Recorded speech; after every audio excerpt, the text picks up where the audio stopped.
No, let's spell it out. If I told you right now, like, write an instruction manual. Don't go too deep in the weeds. What has to happen? On your sights.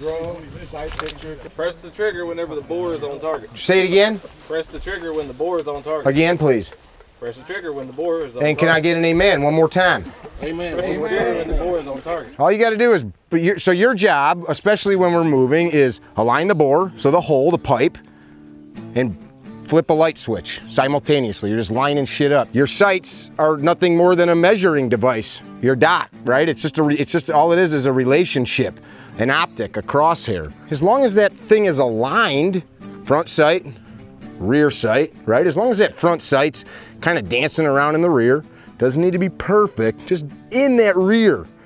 When you break the shot, now you could start to say like, well, if it's moving and the shot breaks, I'm talking about from 10 yards and in, timing isn't that important. If they're on there, if I was putting this on you, boom, boom, boom, boom, boom. You don't need it to be there very long. It's just got to be there when the shot breaks. That round's out of the barrel so awful quick. So that's your whole job, which requires you to burn into your brain what that image looks like. So that's what you get out of dry fire. It's not just pressing the trigger. Guys that are really good, and you watch them just pressing on a dead trigger, in their brain, they're looking at an image. Gabe White calls it a movie though. So guys say like sight picture, sight picture, sight picture. Now look at this. Now it becomes like a movie. And you start to just see this in front of you, and you know, like when Paul and them were shooting earlier, that if that thing's just running like a train, right? As long as those dots, if it's like a Glock, 3 little white dots, or you got a fiber and a black square, or you got a red dot. And actually, if you take the red dot out of the equation, if you've got a window for your red dot, and if I've got a window and all I see is white through the window, where's the bullet gonna go? White. If all I see is black? Black. Yeah, right? Of course, distance matters. The farther you are away, you're gonna see more things through that window. This is what this is gonna look like. We'll start at about this distance. I'm not gonna shoot, but we'll have you get in your shooting position. You're gonna present your gun. This is not a tactical thing. We're not teaching you to do some tactical thing. We're teaching you to see what's happening here and link your trigger finger in your brain to your bore. Does that make sense? Yes. So you're gonna mount the gun and you're just gonna start to move it, just like this, across that target that's going to be in front of you. Stick to stick. Stick to stick. And you're going to watch. This requires you to pay attention. You're going to look at your sights, and if I'm doing it right, my front sight's not moving left and right in the notch. My front sight, because my grip is the way that we showed you locked out, that stays together. Make sense? I see this, not this. Can you all see that? Which means that as this coalesces with what we're telling you is a target zone, boom, boom, boom. Yes? Yes. So, eyes and ears, we're gonna have you start out dry. We're gonna tell you present your pistol to the target and start moving it stick to stick. We're gonna say dry. And I'm gonna tell you use your mouth. Boom, boom, boom. Use your mouth, damn it, boom. When you would shoot. All you're doing is recognizing where your sights are. This is my whole target zone. I don't care if I even miss, as long as I'm cognizant of where the sights were when the shot broke. So I'm gonna start running it. Now we'll tell you, go ahead and apply some rounds. Boom, boom. The thing I'm not doing is this. I know you can shoot with the gun static. That's not the point, right? So we'll have you move faster. And all you're doing is burning into your brain what that sight picture looks like in movement. And then that leads you to where we're gonna go this afternoon and tomorrow, so that your feet can move and you get that sight picture and can shoot without having to force yourself to stop and get rock solid, because it's not necessary, right? So who's gonna be better at protecting you and yours? Somebody that has to stand flat-footed and square, or somebody that can be mobile? Mobile. Yeah, seems right. Who was up last? Check your grip. You like what you see? You start moving that pistol left to right, stick to stick. You guys behind, what you're looking for, you watch. See if they're stopping that gun. This doesn't matter if you go as slow as molasses in January up in Vermont. That's okay. The point is that it's moving and you're learning something new. So start to tell yourself, you can say it, boom, boom, boom, boom, skew, boom. Ben's like, can he quit talking? His boom's going over my boom. On the whistle, I want you to give me 3 shots. You guys behind them watch to see if their gun stops moving. I want just 3 shots. The gun is not moving. It's not fast, it's not slow, it's just whatever you can do to impart movement left to right like that. And we're going to explore this a little bit. We're going to run through a few magazines. Ready? 3 rounds while it's moving.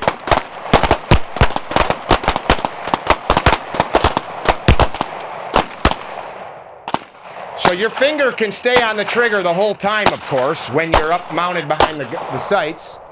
Tearing up all kinds of soil out there, aren't we? Mount that gun again. We're going to go for the remainder of the magazine. Check it out, though. This is either the biggest waste of ammunition of the day, or you're really going to learn something. This is something only you can see. The target doesn't lie, but the point is when we start moving our feet.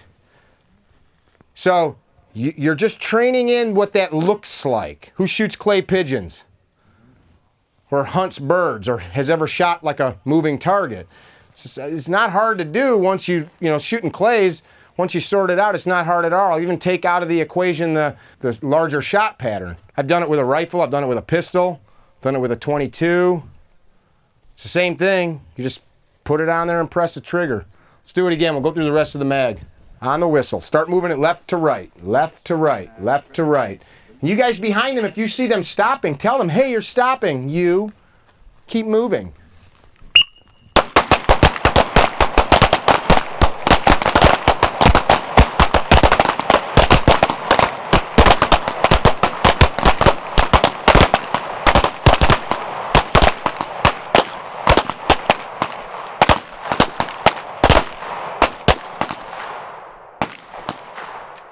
Do it again. You ready? This will help remind you to reset your trigger and try to keep both eyes open and focus on the front sight at the same time instead of just using one eye. That'll help you a little bit on this drill. Who was ever taught when they shoot to pin the trigger back? To hold the trigger back after they shoot? Okay, so that's another one of those isms where somebody took something and then they created bullshit around it because they didn't understand it. That pinning the trigger back, revolver shooters used to call that riding the link. They were learning the movement of the mechanics inside the gun, and they would figure out the set point, rear and forward, and that was a set of a whole process to help a shooter understand the trigger mechanism. Some was like, hey, let's just hold it back and reset it, and that's just how we shoot, and that's stupid. So as that gun goes off, reset, come all the way back to the front of the trigger immediately, because it's just like an empty magazine. A trigger pinned back does you no good. Yes? If that meant nothing to you, you're probably not doing it. But some of you might be. Gonna do it again, finish that magazine. And if you're missing the target, that's okay. Rather know why you missed than not know why you hit. Does that make sense? Let's do it again. Just keep moving that gun back and forth. This will pay dividends. On the whistle.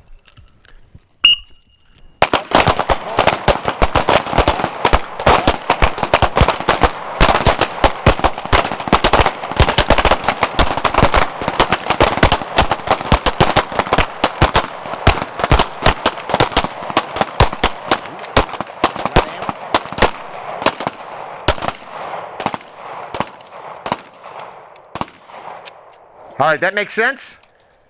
Yeah?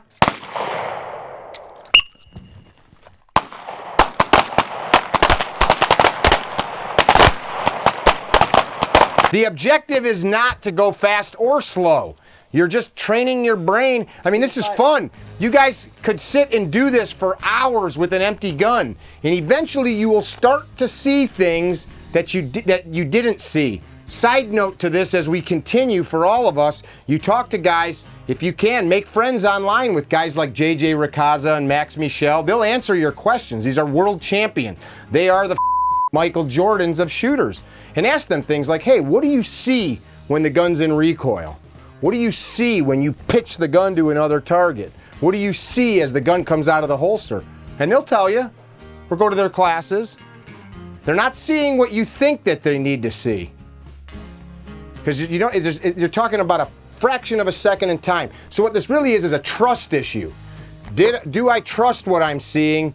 And it takes repetition. It takes you doing it enough times to get to the point where you know, okay, that'll get it done. You ever throw something like at a trash can, and before it even leaves your hand, you know, like, that's it, swish.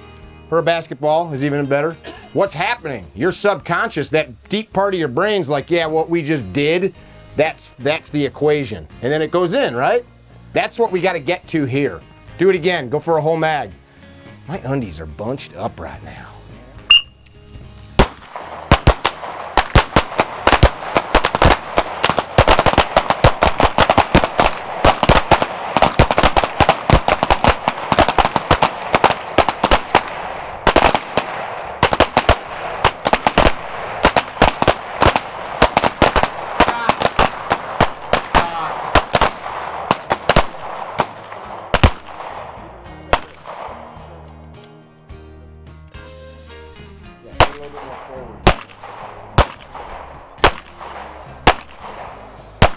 All right, does that make some sense? Top your mags, get a sip of water. We're gonna dress these targets. We're gonna keep running for another 30 minutes. So I'm working my trigger, right? We've probably all done this. Here's what's happening though. I am imprinting in my brain to press the trigger and cycle the slide. Well, I'd never do that for real, says you or me. I've done it for real. I have dry fired over the course of a couple days and then gone to the range, drawn, fired, and dumped a live round to the deck, subconsciously, because I had done it 2,000 times over the course of a few days. My subconscious delivered exactly what I asked of it. So enter the dry fire mag. Super cool tool. This is one of those ingenious devices where you're like, why didn't I think of that? Right now, this tool is only made for the Glock, the Smith & Wesson M&P, and soon to be the XD model pistols. I got one out of the box here. This is what it looks like. So this will work in the 19